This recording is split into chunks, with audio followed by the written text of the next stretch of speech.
Hi canners, welcome back to Stacey Can. Today I am making a vegetable stock.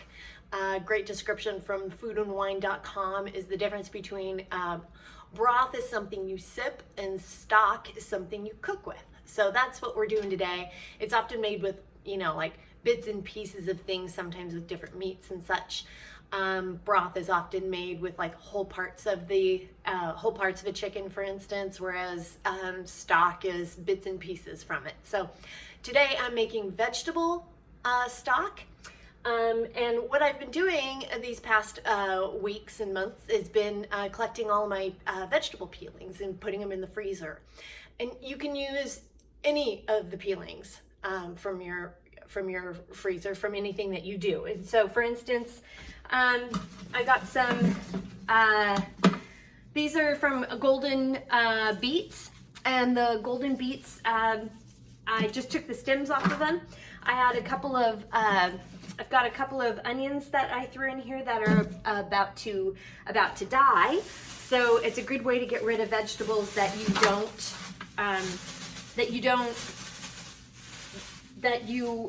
are going almost, that you really can't use in your cooking per se, because they're not they're not hardy enough for fresh, but they're not rotten yet. So it's a good way to reuse your veggies. So I stuck them all in the freezer.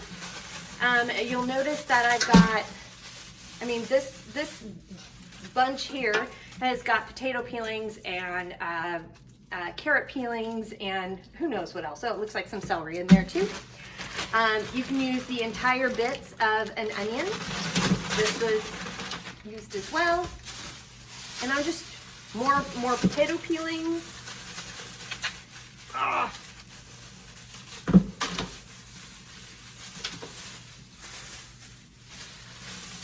This one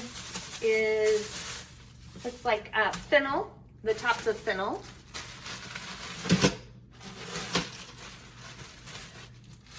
A variety of other things here. Some more fennel, what this looks like.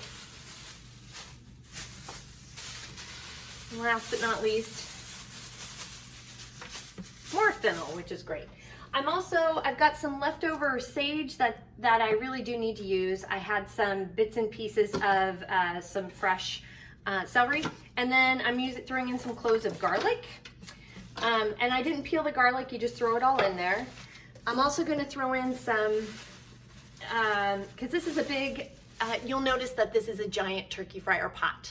I clearly have been saving vegetable peelings for a long time, so I just decided, you know what, I'm going to go ahead and fill the whole thing, use the turkey fryer pot and stick it on my stove. So I'm going to put in a couple of handfuls of some salt. This is kosher salt, and I'm going to throw in some peppercorns as well. Now, we're not going to flavor too much of the peppercorn, we're not going to flavor it too much, because the one thing about stock is I put in about a half a handful of peppercorns here. You don't want to flavor stock too much. You kind of want to keep it somewhat mild, because the intentions of stock is that you're going to be using it with other things, and then you can spice it up with whatever meal that you're making. If you're going to make a spicy chili and you need some stock for that, or if you need something milder for, say, a risotto, you can use this stock for both of them, and you just use whatever spices you want for that particular recipe, and that's the benefit of making your own stock.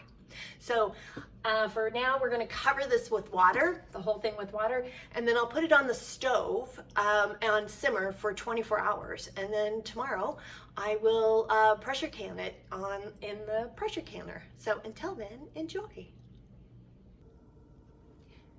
Now that I've covered all the vegetables with water, I have it on the stove. I'm going to bring it to a boil and then drop it down to a very low simmer for 24 hours. We'll go ahead and cover it as well. You can go ahead and taste it as you go, just testing to see how the flavor is for you. Just remember, you cannot add any thickeners to this stock. There are other recipes that we can use for that, but for this stock, no thickeners like flour or cornstarch or any of that. This is just straight vegetables with water, with a water mixture, because you're making something pretty bland to be able to cook with, and then you can spice it up as you cook with it, and you can add your thickeners to whatever recipe you're using at that time. But for this particular recipe, there are no thickeners being used. Also, as you go, you know, if you find some other veggies like I just did, you can throw it back into the pot. And it's kind of a fun way to sort of clean out your kitchen, and sometimes clean out your neighbor's kitchen too, because I have asked neighbors for any peelings or any of that for their stock mixture too. Hi canners. Okay, so we are done with simmering this for 24 hours. I'm going to take the lid off, and now we're gonna strain out all the vegetables from there before pouring the stock into some pots to bring to a boil, then put in the jars and then pressure can. So this is what mine looks like. Oh. So you can see that a lot of the vegetables have they're pretty much dead. All the scraps are about as dead as you can get, which is good.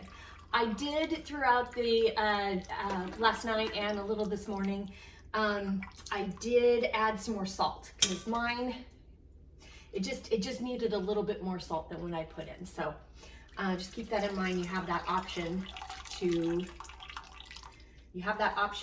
continue to add some salt or some seasoning as you go. Okay, so I've scooped most of the vegetables out. Now I'm gonna pour it through a colander before going through, pouring it through some of the sieves to get a lot of the like residue, kind of gunky residue that's in some of the veggies.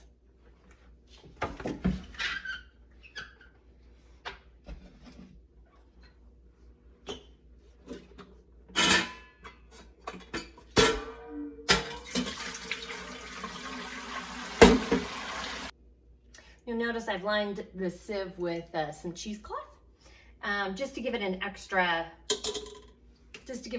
strain. You don't have to do this step if you don't want to. I prefer to, just to get a lot of the there's some sediment, like some of the vegetables when you're using some of the roots will have dirt in it. So it's kind of nice to run it through here so you just don't have as like dirty stock. So be careful because it is hot. So I finished straining all of the broth, put it into a couple of pans, and I brought it to a boil.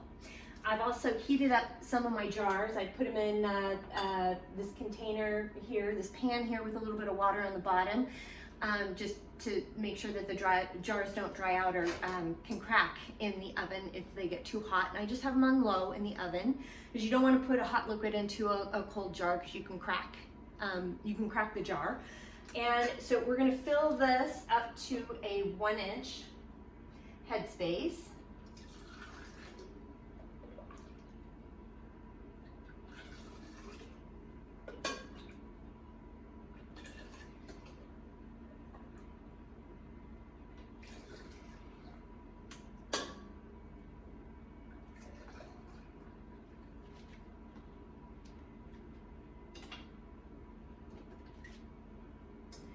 And I'm going to go ahead and use my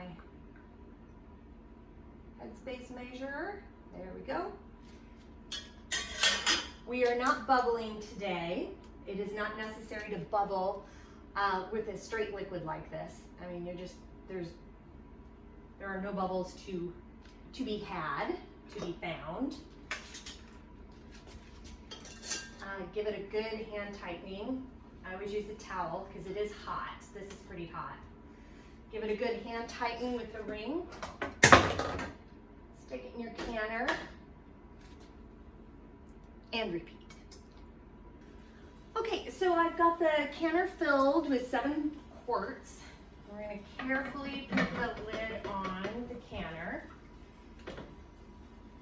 Get it nice and closed. This one you got to kind of really push on a little bit. There we go. And we'll go ahead and bring this up to a boil. Kick the heat up to a boil, and we're going to start watching for the steam to spout out of the vent pipe here. And I'm going to go ahead and move on to my other canner. Okay, so we have, I've set the timer for 10 minutes because you'll notice we have some steam coming out of the vent pipe here. You want a consistent amount of steam coming. Sometimes it'll sputter out, sometimes it'll, before it gets to a full good stream. So, and then once it comes to, after the 10-minute marker, we'll go ahead and cover the vent with our weight. Okay, so the timer has gone off. We're gonna go ahead and cover the vent pipe. I have a dial gauge, so we're gonna wait for that to get up to 11 pounds of pressure, but actually I'm gonna have to wait for it to get to 12 pounds of pressure because when I had it tested last, my dial gauge is off by 1 pound. So I get it tested every year. If you have a weighted gauge, you would get it up to 10 pounds of pressure. So now we wait for it to get up to the, again, technically 11 pounds of pressure, but 12 with mine. And then we'll set the timer for 35 minutes. All right, so the dial gauge says it's up to 12 pounds of pressure. I've already turned down the heat a little bit. And you're gonna have to, this is considered to be active weighting. I'm gonna drop the heat even a little bit more because we're just over 12 pounds of pressure at the moment. And so I'm gonna set the timer for 35 minutes. We're going to keep actively watching the dial to make sure it doesn't go over the 12 pounds or under the 12 pounds of pressure. You want to keep it as consistent as possible for this entire time. But as you are working with the dial gauge and any pressure canner, you're going to have to consistently turn the heat down as you go because once the contents inside the canner get hot, it just increases that pressure dial. And it increases the pressure inside the canner. So you have to continually kind of manage and watch to make sure you are not going above or below the pressure requirements.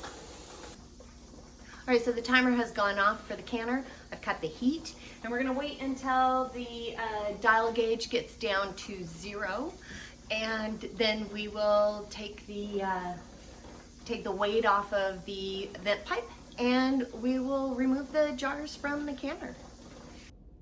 All right, so the dial gauge has gone down to 0. So we're gonna go ahead and take the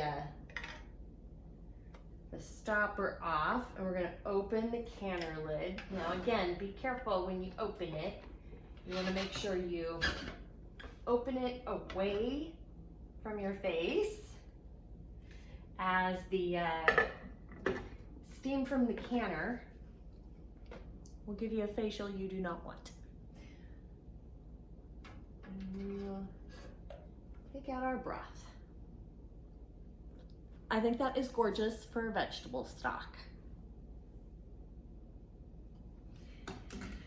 And that is vegetable stock. So if you have any questions, comments, concerns, suggestions, ideas, feel free to reach out to me. On Facebook is Stacey Can Can.